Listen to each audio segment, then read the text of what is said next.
Suheldev, Bharatiya Samaj party ने बिहार विधानसभा चुनाव में एनडीए के साथ मिलकर लड़ने की योजना बनाई है। पार्टी 29 सीटों पर उम्मीदवार उतारने की तैयारी कर रही है। एसबीएसपी के मुख्य प्रवक्ता अरविंद राजभर से बात की हमारे संवाददाता आलोक पांडे ने।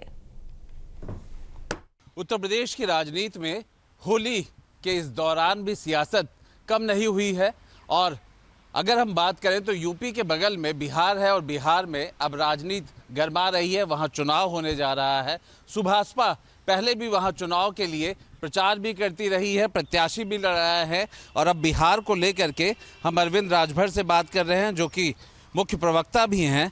बिहार को लेकर के अब सियासत गर्म हो रही है। हम क्या माने कि आखिर सुभाषपा वहाँ किस तरीके की रणनीति लेगी और किस तरह से आगे बढ़ेगी? देखिए, सबसे पहले तो मैं समस्त देशवासियों को आपके चैनल के माध्यम से इस रंगों के त्यौहार होली की ढेर सारी शुभकामनाएं देता हूं। जैसा कि बिहार की आपने चर्चा किया, बिहार में सुहेलदेव भारतीय समाज पार्टी 2004 से ही लगातार चुनाव लड़ रही है और वहां निरंतर हम त्रिस्तरीय पंचायत चुनाव, ग्राम प्रधानी का चुनाव, विधानसभा का और लोकसभा तक लड़ते चले आए हैं। लेकिन इस बार का बिहार का चुनाव थोड़ा सा दिलचस्प इसलिए होगा क्योंकि इस बार हमारी जो उपस्थिति होगी, जो हमारी एंट्री होगी बिहार के चुनाव में, वो ग्रांड एंट्री होगी।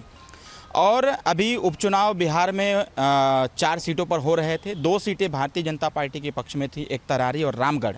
वह दोनों सीटें कभी भारतीय जनता पार्टी नहीं जीती थी, लेकिन इस बार पहली बार जब हम लोग साथ में खड़े हुए तो वह सीट बम्पर वोटों से जीती गई।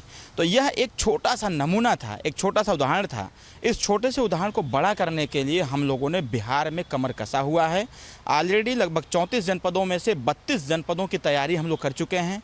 लगभग 46 रैलियां भी हमारी हो चुकी हैं। निरंतर जनचौपाल का कार्यक्रम, संगठन विस्तार का कार्यक्रम, बूथ स्तरीय कार्यक्रम ये निरंतर चलाए भी जा रहे हैं। मतलब बिहार में फिर पीले रंग की धमाकेदार एंट्री कि अगर जरूरत हुई, गठबंधन नहीं हुआ तो फिर आप अकेले चुनाव लड़ेंगे? होली का त्यौहार चल रहा है, तमाम तरह के रंग हैं।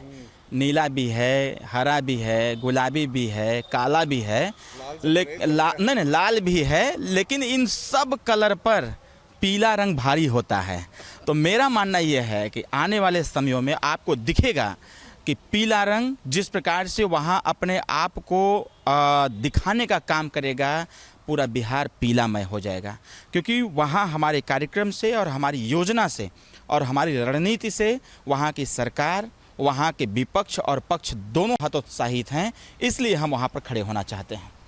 सुभाषपा से मुख्य प्रवक्ता अरविंद राजभर, हम उनसे बात कर रहे थे और बिहार की राजनीति को लेकर के उत्तर प्रदेश में भी एक नई सियासत दिख रही है कि अगर राजभर को ये लग रहा है कि वहाँ पर इतनी सीटें हैं कि वो 29 सीटों पर नंबर 1 की लड़ाई लड़ सकते हैं और 64 सीटें ऐसी हैं जहां पर पीले रंग का दबदबा है। अब देखना यही है कि अगर एनडीए के साथ गठबंधन बनता है तो ठीक, वरना पीला रंग धमाकेदार एंट्री के साथ कह रहा है कि वो चुनाव अकेले भी लड़ेगा। वीडियो जर्नलिस्ट दीपक राणा के साथ आलोक पांडे, न्यूज़ स्टेट, लखनऊ।